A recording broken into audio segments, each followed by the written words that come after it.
So hello guys, welcome back to another video. My name is Archit and guys, today we're gonna talk about one of the most important chapters of history. So that is the Renaissance. तो बहुत सारे बच्चों ने मेरे को request किया Renaissance के लिए. So we are ready with the chapter. Let's get straight with the video. So guys, आज मैं आपको एक नए तरीके से पढ़ाऊंगा. So मैं बेसिकली क्या करूंगा, आज मैं नोट्स से पढ़ाऊंगा. नोट्स, ठीक है. तो अगर आपको ये नोट्स चाहिए होंगे द Renaissance चैप्टर के, सो आप मेरे को डीएम कर सकते हो इंस्टाग्राम में, फेसबुक में आप मेरे को डीएम कर सकते हो. जो उसका लिंक है इंस्टाग्राम का और फेसबुक का वो डिस्क्रिप्शन में मैंने डाल दिया है. प्लीज डीएम कर दीजिएगा if you are looking for the notes. So guys, सबसे पहला क्वेश्चन आता है व्हाट इज Renaissance. तो कोई इसको रेनेसेंस भी बोलते हैं, कोई Renaissance भी बोलता है. तो I am comfortable with Renaissance, ठीक है. तो गाइज, Renaissance क्या है? Renaissance बेसिकली एक रीबर्थ जिसको बोलते हैं ना, कि किसी चीज का रीबर्थ हुआ है या रीइंट्रोड्यूस कोई चीज हुई है, ठीक है, तो उसको Renaissance बोलते हैं. तो if I talk about the Renaissance, so it is the period, एक टाइम पीरियड है ये, जो आपका मिडिल एज थी और जो मॉडर्न एज है उसको जो चेंजेस जो चीजें दिखाती हैं वो Renaissance है, ठीक है guys. So if I talk about this, तो Renaissance का जो टाइम है, बेसिकली Renaissance का जो टाइम है वो होगा 1450 AD to 1500 AD. तो बेसिकली ये टाइम है, and the time period of middle age to the modern age is known as Renaissance. तो जो मैंने अभी आपको एक्सप्लेन किया, so this is Renaissance basically. और Renaissance सबसे पहले कहाँ पे आया था? आपको ये दिमाग में आ रही होगी चीज की Renaissance तो आया है, बट सबसे पहली जगह कौन सी है जहां पे Renaissance आया था? सो गाइस, Renaissance सबसे पहले यूरोपियन कंट्रीज पे आया था. यूरोपियन कंट्रीज बेसिकली वहां से जो चीजें हैं वो स्टार्ट हुई थी. उन्होंने नई नई चीजें इन्वेंट करनी शुरू की थी, बहुत सारी. मतलब मैं बोलूं कि if I talk about the revolt ना, कि एक चीज जब आती है तो उसके पीछे बहुत सारे चेंजेस आ जाते हैं. So this comes from the Europe only now. So this gives a major impact through out the world. मतलब इसने पूरे वर्ल्ड को, जैसा मैंने भी आपको बताया, पूरे वर्ल्ड को एक इन्होंने क्या किया, एक बहुत अच्छा एक इम्पैक्ट दिया था, ठीक है. देन क्या हुआ बेसिकली, किस चीज का रिबर्थ हुआ है, किस चीज का मतलब क्या इम्पैक्ट हुआ है? So we will talk about that impact only. Science, humanism, freedom, free thoughts, ये चार चीजें थी जिनका रिबर्थ हुआ था, ठीक है गाइस.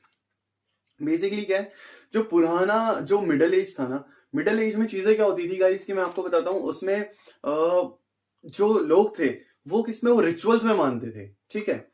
वो लोग रिचुअल्स में मानते थे. और जो अब जो मॉडर्न एज है, जो ये Renaissance वाला पीरियड जो आया है, इसमें लोग लॉजिक, थिंकिंग, इन चीजों में लोगों ने क्या किया, शिफ्ट हो गए. So this is the main reason. और आई विल से कि इसी की वजह से क्या हुआ, डेवलपमेंट हुआ है. आज हम यहाँ पे खड़े हैं तो just because of these people जिनके बारे में हम पढ़ने वाले हैं, ठीक है. तो इनकी वजह से ही कुछ रिवॉल्यूशन आया था, इन्हीं की वजह से चेंजेस हुए थे, ठीक है. Firstly starting of Renaissance. तो सबसे पहले Renaissance की स्टार्टिंग कहां से हुई थी? तो ग्रीक पीपल और रोमन पीपल्स का बहुत ज्यादा, मतलब बहुत बड़ा इसमें हाथ था. ग्रीक पीपल हो गए और रोमन पीपल हो गए, ठीक है. ये दोनों थे जिनका बहुत सारा कंट्रीब्यूशन था इस चीज को बढ़ाने में.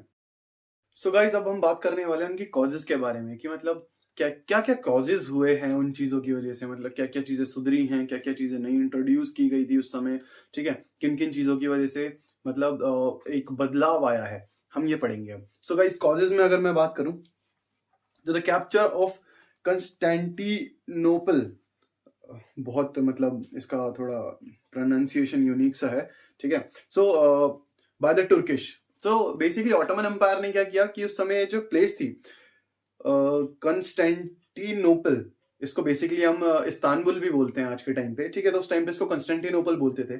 सो is the capital of Byzantine. तो बैजेंटिन इज ईस्टर्न रोम को बैजेंटिन बोलते थे उस टाइम पे. तो इस्तांबुल की कैपिटल उस समय ईस्टर्न रोम था, ठीक है गाइस.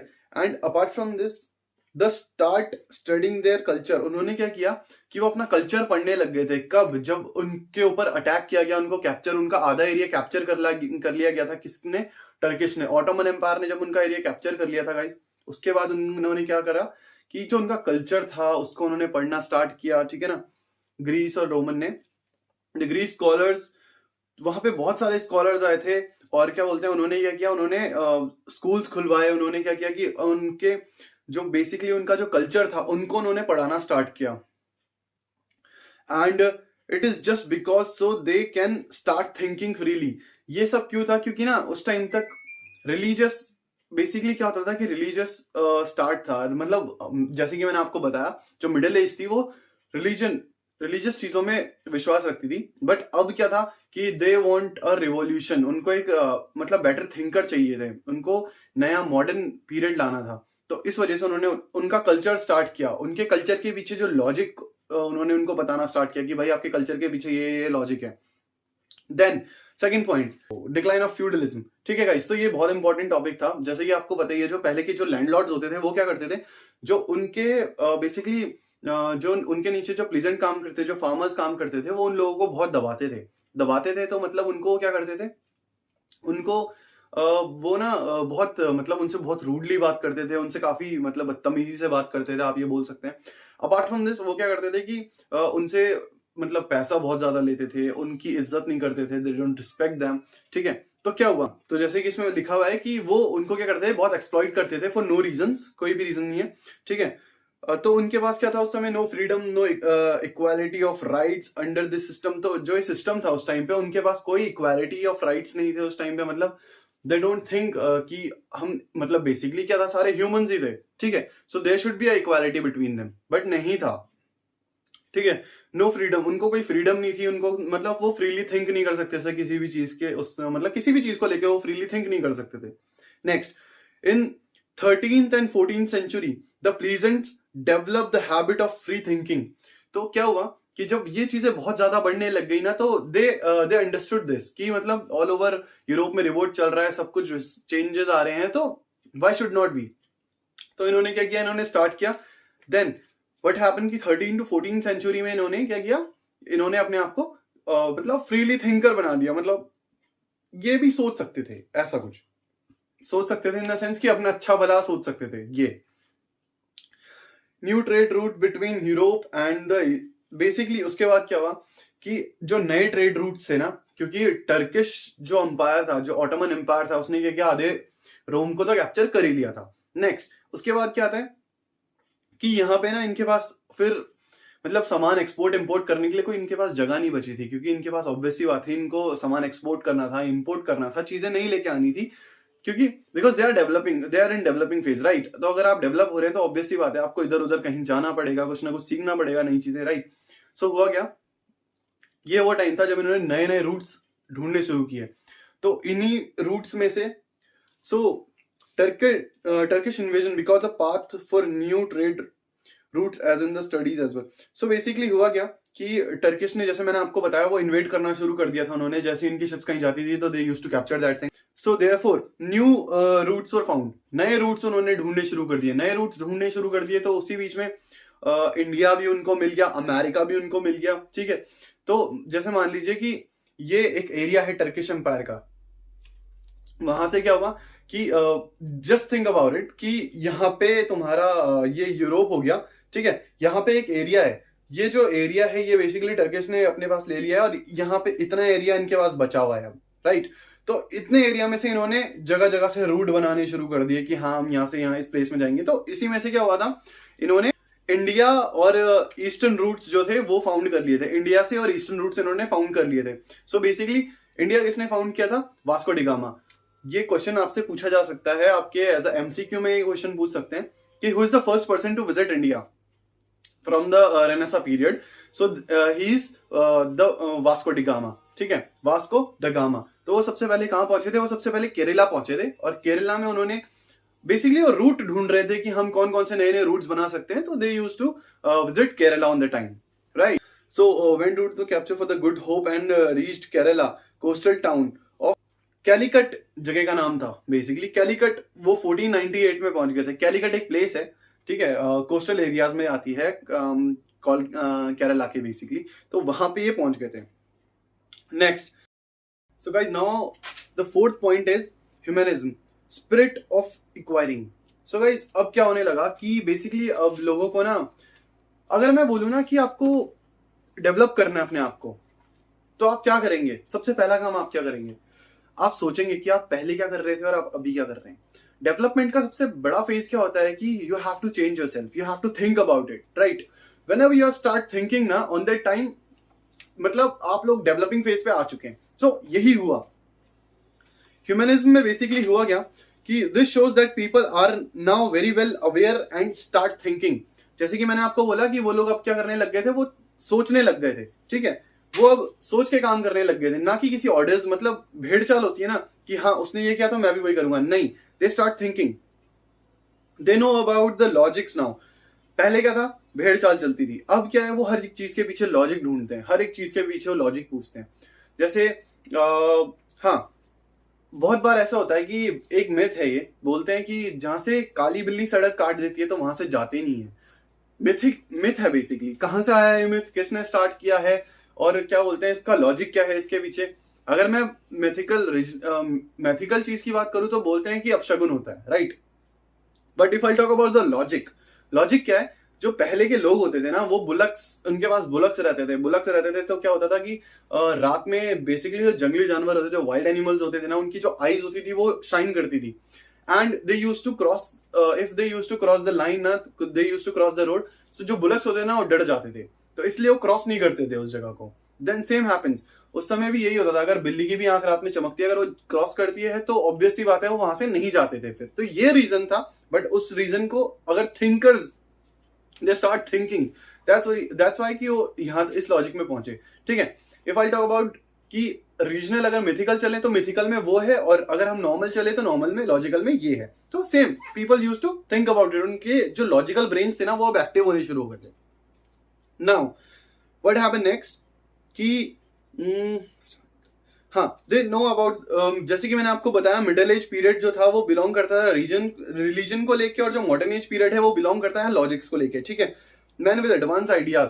जो अब लॉजिक स्टार्ट हो गया है तो ऑब्वियस सी बात है, इफ आई थिंक, मैं कुछ सोचूंगा, मैं लॉजिक्स ढूंढूंगा चीजों में, तो एक बेसिकली एडवांस आइडियाज मेरे पास आएंगे, बहुत सारे अच्छे अच्छे आइडियाज मेरे पास आएंगे, ठीक है ना। तो यही हुआ। सो एडवांस आइडियाज आए। किसी ने सोचा कि जो शिप्स होती हैं, जो बेसिकली उस समय शिप्स का बहुत ज्यादा ट्रेड चलता था, तो उन्होंने सोचा कि जो शिप्स होती है ना, जैसे शिप्स सफर करती हैं, बेसिकली जाती हैं, तो उस टाइम पे उनके पास ना डायरेक्शन नहीं होते थे, बिकॉज ऑब्वियस ही बात है उस समय अभी चीजें बननी शुरू ही हुई थी, उनके पास ना डायरेक्शंस नहीं होते थे। सो डायरेक्शंस के लिए क्या करते थे, दे प्रिपेयर्ड कंपास। उन्होंने फिर वहां से कंपास बनाना शुरू किया, ठीक है। मिस्टर बेकन करके कोई थे, तो उनके बारे में हम आगे पढ़ेंगे। तो ही प्रिपेयर्ड द, मतलब उन्होंने मतलब आइडियाज दिए, बहुत सारी चीजें इनोवेट करी, तो उसी में से कंपास भी एक था, ठीक है। कंपास उन्होंने बनाया। एंड फ्लाइंग मशीन, जिसे हम आज के टाइम पे एरोप्लेन बोलते हैं, उस चीज को भी उन्होंने, मतलब उस चीज की भी उन्होंने बात रखी थी कि हाँ हम ये चीज भी कर सकते हैं। Next, so innovation. उस समय क्या हुआ, फिर इनोवेशन किया गया किस चीज का, प्रिंटिंग प्रेस का। अब गाइज क्या होता था कि जैसे जैसे जो उनका एरिया था वो कैप्चर कर लिया गया था, ठीक है। तो it is not possible for them to prepare the schools for each and every places, ठीक है। अब मान लीजिए कि आपके पास बहुत बड़ा एरिया है, उस जगह पे उनके पास स्कूल्स नहीं है, एक गिने चुने स्कूल्स उन्होंने बनाए हैं, तो गाइज वो कैसे करते थे, मतलब आप अपनी जो नॉलेज है वो सबको नहीं दे सकते हो। तो उसी समय किसी ने प्रिंटिंग प्रेस जो होती है उसका आविष्कार किया, उसको बनाया, बेसिकली उसका इन्वेंशन किया।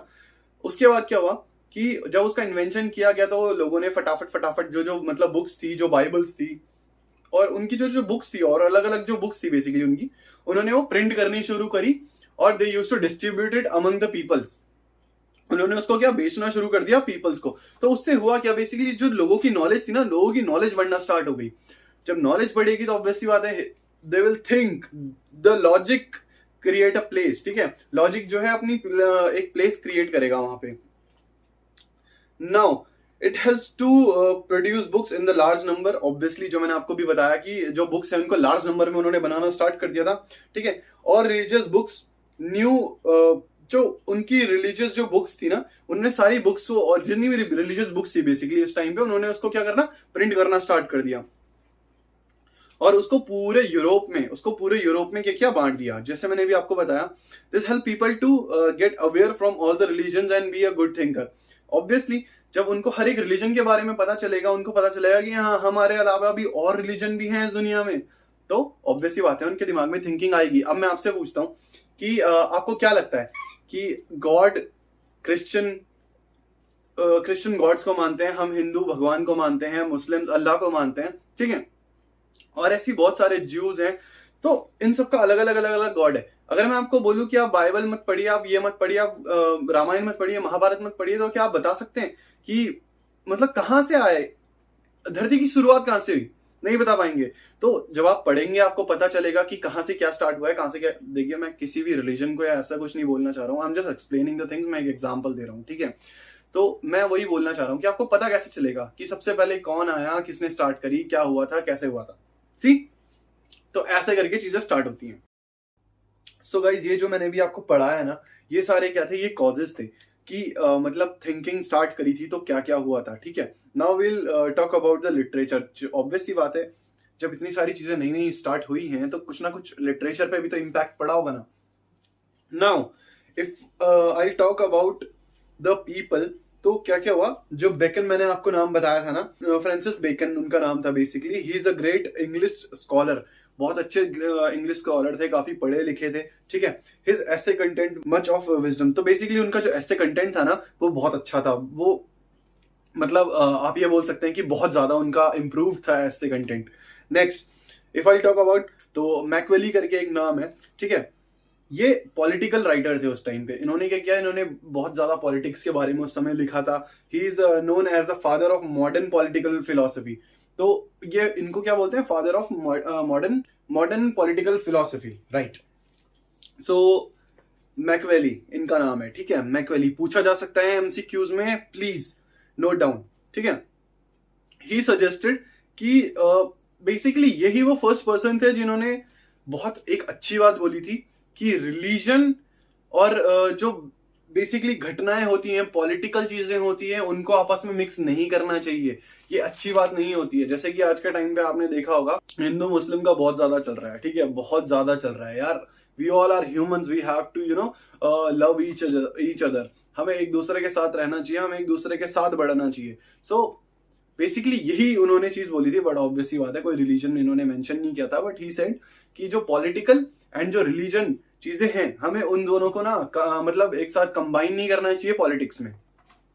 उससे क्या होगा, उससे कभी भी किसी का भला नहीं होगा, ठीक है। तो उससे सिर्फ एक आदमी का भला होगा, सबका भला नहीं होगा। Next, Shakespeare. Everyone knows about Shakespeare कौन था, विलियम शेक्सपियर कौन था, ठीक है।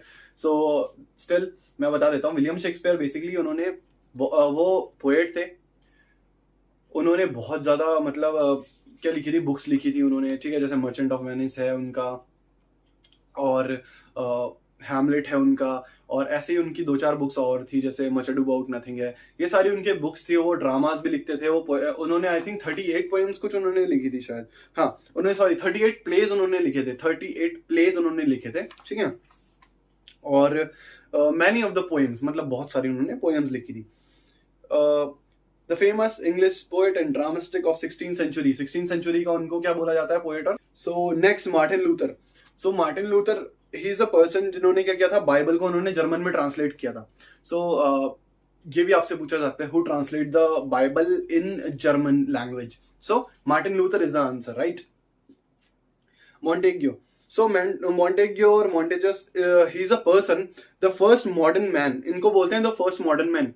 प्लीज नोट डाउन करते रहिएगा, या तो आप मुझसे मांग लीजिएगा, इसके नोट्स मैं आपको दे दूंगा, बट प्लीज इसको कीजिएगा, ठीक है। तो he is the first modern man, इनको फर्स्ट मॉडर्न मैन बोलते हैं। Modern thinking person should be fearless और logical and also ask for reasons, ठीक है। तो गाइस क्या था कि इनका मानना था कि जो मॉडर्न मैन है वो फ्री थिंकर होना चाहिए, वो सब कुछ सोच सकता है, वो हर चीज के पीछे रीजन आपसे पूछ सकता है कि ये क्यों हुआ, ऐसा क्यों हुआ, ठीक है। सो this is impact on literature. Guys, हमने कॉजेस पढ़ लिए, हमने लिटरेचर पे क्या इम्पैक्ट्स आए हमने वो पढ़ लिए। नेक्स्ट, किसी चीज पे क्या इम्पैक्ट पड़ सकता है, किसी भी चीज को लेके। हम लिटरेचर पढ़ते थे, हम आर्किटेक्चर पढ़ते थे, राइट, कि क्या मिला है क्या नहीं मिला है, तो सेम अब क्या है कि पेंटिंग्स की हम बात करने वाले हैं।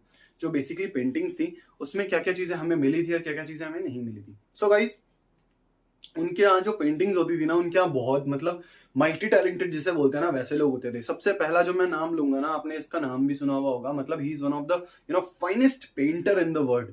इनकी बहुत सारी ऐसी पेंटिंग्स है जो आज तक मतलब लोगों की जुबान पे। First, okay, so Mona Lisa is the name of the painting, and the first and the Last Supper is the name of the painting. So guys मेरे को कौन कौन कमेंट करके ये चीजें बताएगा कि ये किसने बोला था, मतलब ये पेंटिंग्स किसकी थी। सो पॉज करिए, tell me the answer in comment section now. So Leonardo da Vinci is the name of that painter. So he's a very great painter and sculptor, musician and scientist as well. So मैंने बोला ये multitasking लोग थे। इनकी जो सबसे मतलब paintings थी वो थी Mona Lisa and the Last Supper. The Last Supper basically हुआ क्या था, ये पेंटिंग उन्होंने क्या सोच के बनाई थी, इसके पीछे भी एक स्टोरी है। तो ही थॉट दैट जो जीसस थे उनको किसी ने बिट्रे किया था, जो भी उस चीज में बैठे हुए थे। जैसे कि मैं आपको फोटो दिखा रहा हूँ, जो सारे लोग ये बैठे हुए हैं ना, ये एक दूसरे की शक्लें देख रहे हैं। क्यों? क्योंकि जीसस ने ना इस टाइम पे उनको बोला कि somebody from you guys, somebody of you guys betray me, उन्होंने मुझे धोखा दिया है, ठीक है। एंड दिस पेंटिंग शोज कि आप किसी को देखते हैं तो आपके मतलब अगर आपका लाए पकड़ा जाता है या आप तो कैसे रिएक्ट आप करते हैं, रिएक्शंस, ठीक है। रिएक्शंस के इसके बारे में बताया गया है। एंड आपके उस समय जेस्चर्स क्या रहेंगे कि मतलब आप कैसे एक्ट करेंगे, ठीक है। होता ना कभी कभार हम झूठ बोलते हैं तो मतलब हम नर्वस हो जाते हैं, हम कोई ऐसी बॉडी लैंग्वेज हम ऐसी यूज करते हैं कि मतलब हम अजीब लगते हैं सब में से। सो बॉडी लैंग्वेज एक और उसका वो था। तो बेसिकली लास्ट सपर का यही उसके पीछे कहानी थी। आप ये कहानी भी लिख के आ सकते हैं, teacher will give you the good marks, ठीक है। मतलब अगर कुछ नहीं आ रहा होगा तो ये कहानी लिख देना। फिर next person is Raphael. So guys Raphael he is also a great painter, architecture और ठीक है म्यूजिशियन तो नहीं बोलूंगा मैं, बट साइंटिस्ट ये थे, ठीक है।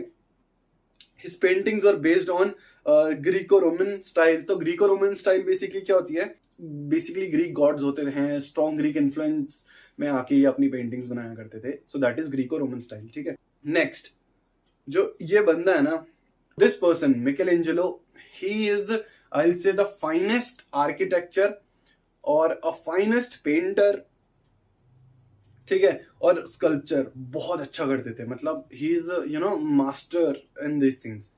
तो इफ आई टॉक अबाउट कि जो इनका बेसिकली पेंटिंग का जो इनका तरीका था, तो ये किस थीम बेस में बनाते थे, बाइबलिकल थीम इनका रहता था, ठीक है। तो बाइबलिकल थीम जो है वो बेसिकली क्या है, गॉड टाइप स्ट्रक्चर्स जो होते हैं उनको बोलते हैं biblical theme. Note it down, पूछा जा सकता है एमसीक्यूज में। And he is the person कि जिन्होंने क्या किया था, इन्होंने मतलब सेंट पीटर जो चर्च है और जो सेंट पॉल जो चर्च है, सेंट पीटर जो चर्च है आपका रोम में, एंड सेंट मार्क जो चर्च है आपका वेनिस में, एंड सेंट पॉल जो चर्च है आपका लंदन में, इन्होंने ये सब जगह आर्किटेक्ट अपना मतलब इनका खुद का आर्किटेक्चर डिजाइन था, सब जगह में खुद का आर्किटेक्चर डिजाइन था इनका। एंड इनका जो बेसिकली जो इनका मास्टरपीस था ना, वो था ceiling frescoes in the Sistine Chapel. तो इनका ये बेसिकली क्या था, एक मास्टरपीस जो बेसिकली कहा था पैपल, जो वर्टिकन सिटी है ना, वर्टिकन है वहां पे एक पैपल करके है जगह, तो बेसिकली वहां पे मास्टरपीस रखा हुआ है। So if I talk about the sculpture, guys अगर आपको कुछ नहीं आ रहा है, आप भूल गए हो हर नाम, तो बस एक माइकल एंजेलो ये जो नाम है ना, ये याद रखना। माइकल एंजेलो ये नाम याद रखना। देखो इस नाम को आप ऐसे याद रख सकते हो, GTA 5 किसने खेला है, जो उसका एक प्राइम कैरेक्टर है जिसको माइकल बोलते हैं, ठीक है गाइज। तो आप उस कैरेक्टर के मतलब नाम पे माइकल एंजेलो, एंजेलो तो ऑब्वियस सी बात है यार, आप याद रख कर ही सकते हो, ठीक है। एंगल से याद कर सकते हो, एंजल से याद कर सकते हो, एंजल प्रिया, सॉरी, तो एंजल प्रिया से भी आप याद कर सकते हो, ठीक है। Just kidding. So Michael Angelo अगर आप लिख के आ जाओगे ना और बता दोगे कि हाँ इन्होंने ये इनका मास्टरपीस था, ये काम ये करते थे, तो अगर मान लो तो आधा नंबर और एक नंबर तो आपको इजीली मिल जाएगा, ठीक है। पेलिस्ट्रीन करके एक और म्यूजिशियन थी उस टाइम पे जो बेसिकली वायलिन और पियानो बजाती थी, ठीक है। तो ये क्या था, ये कुछ चेंजेस आए थे, इम्पैक्ट आए थे आर्ट्स में, आर्ट्स सी। सो गाइज अब हम बात करते हैं साइंस की। हमने कॉजेज पढ़ लिए, आर्ट्स पढ़ ली, पेंटिंग्स पढ़ ली, ह्यूमनिज्म के बारे में पढ़ लिया कि थिंकिंग उस समय डेवलप की गई थी, ठीक है। अब हम बात करने वाले हैं साइंस की, कि साइंस में क्या क्या बदलाव आए थे। So if I talk about the science, so rebirth of science, basically क्या हुआ था कि उस टाइम पे ना बहुत सारी नई नई चीजें इन्वेंट होनी शुरू हुई थी, ठीक है। आपने बहुत सारे नाम इसमें से ना सुने भी होंगे, जो मैं आपको भी बताऊंगा। सो एक नाम था कॉपरनिकस, ठीक है। तो ही इज द पर्सन कि इन्होंने क्या किया था, फर्स्ट टाइम इन्होंने बताया था कि जो एस्ट्रोलॉजी होती है ना, एस्ट्रोनॉमी, तो बेसिकली उसमें क्या बताया जाता है कि सन कहाँ है, और ये क्या मतलब बेसिकली स्पेस के बारे में, उस चीज में मैक्सिमम चीजें स्पेस और नंबर्स की होती हैं, ठीक है गाइस।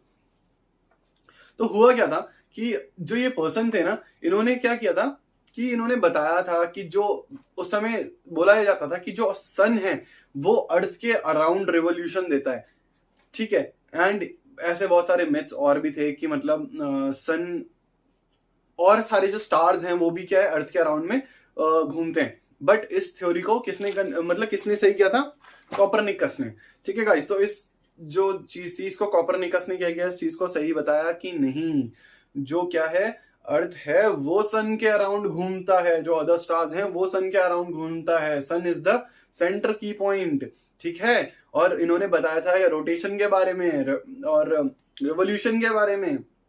रोटेशन में इन्होंने बताया था कि जो सन के अगल बगल एक एक्सिस है जिसमें पृथ्वी घूमती है, ठीक है। तो ये बताया गया था। फॉर द मैंने आपको बता दिया है कि अर्थ के बारे में इन्होंने बताया था, अर्थ का मोशन इन्होंने बताया था कि वो सन के अराउंड में घूमता है। नेक्स्ट, गैलीलियो, आपने नाम सुना हुआ होगा। क्या इन्वेंशन है, टेलीस्कोप। टेलीस्कोप किसने इन्वेंट किया था, गैलीलियो ने किया था, ठीक है गाइस। तो आप ये लिख सकते हो साइंटिफिक इंस्ट्रूमेंट है। And apart from this, Isaac Newton. कौन नहीं जानता आइजैक न्यूटन को, सब फिजिक्स से परेशान हो रखे तुम सारे, मैं भी परेशान रहता था। हाँ, तो Isaac Newton, he is the person जिसने ग्रेविटी की खोज की थी। ये वही है जिनके सर में सेब गिरा था, ठीक है। तो इन्होंने भी सोचा था कि ये सेब मेरे सर पे क्यों गिरा है, ये ऊपर क्यों नहीं उड़ा है। तो इन्होंने भी सोचा, इन्होंने भी लॉजिक ढूंढा, जिसकी वजह से क्या हुआ, ग्रेविटी बनी, ठीक है। तो सोचना कभी कभार इतना बुरा भी हो जाता है कि आपको फिजिक्स पढ़नी पड़ रही है। Anyways, so Isaac Newton, he introduce the law of gravity. 3 law होते हैं ग्रेविटी के, अब मैं वो नहीं पढ़ाने वाला हूँ। And he gives his thinking, और मैं बोलूँ कि जो उनका बेसिकली उनका कंट्रीब्यूशन मैथमेटिक्स में भी थोड़ा था। उन्होंने अपनी जो फिजिक्स थी वो हल्की सी मैथमेटिक्स में भी डाली थोड़ा, ठीक है ना, ऐसे करके। एंड फिर आता है मेडिकल साइंस। ऑब्वियसली गाइस, अगर साइंस की बात हो रही है और उसमें मेडिकल ना है तो इट इज इनकम्प्लीट। तो डब्ल्यू हार्वे करके एक पर्सन थे, तो he is in English, basically physician थे। इन्होंने डिस्कवरी किस चीज की थी, इन्होंने बताया था कि जो हमारा हार्ट है ना, और जो हमारे वेन्स हैं उनमें ब्लड पंप होता है, और वो सारा मतलब घूम फिर के वापस से हमारे ही हार्ट में आता है। तो इन्होंने इस चीज के बारे में बताया था।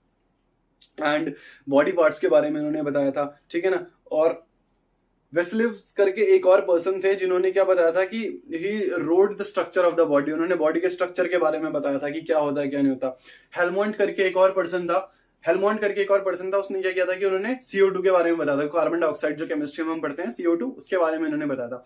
सो गाइस, ये कुछ नाम थे और ये सारी चीजें थी। तो इसमें हमने क्या क्या पढ़ा कि रीबर्थ कैसे होता है, ठीक है ना, रीबर्थ क्या है, उसका मतलब क्या है, उसके कॉजेज क्या हैं, आर्ट के बारे में हमने पढ़ा, पेंटिंग्स के बारे में हमने पढ़ा, और हमने क्या क्या पढ़ा कि साइंस ने क्या क्या मतलब तरक्की क्या क्या की है साइंस ने, और इसके अलावा हमने कॉजेज पढ़े। तो गाइज, ये है आपका रेनेसा चैप्टर। एंड प्लीज, हाँ, ये कमेंट करके मत बोलना कि आपने ये गलत पढ़ा, आपने प्रोनाउंसिएशन गलत किया। देखो, हर किसी का ना प्रोनाउंसिएट करने का एक अलग अलग तरीका होता है, ठीक है। तो मेरा तरीका ये है प्रोनाउंसिएट करने का। So guys, if you like the video, तो इसी के साथ जो आपका चैप्टर है वो खत्म हो चुका है। If you like the video, please channel को सब्सक्राइब कीजिए, वीडियो को लाइक कीजिए, अपना कमेंट ड्रॉप कीजिए, आपको ऐसा पढ़ाना मेरा अच्छा लगा नहीं लगा, ठीक है। मैं ऐसी वीडियो और भी बना सकता हूँ। तो प्लीज मेक श्योर कि आप कमेंट करें, बताएं मुझे, ठीक है। एंड प्लीज सपोर्ट कीजिए guys. Thank you for watching the video. See you soon.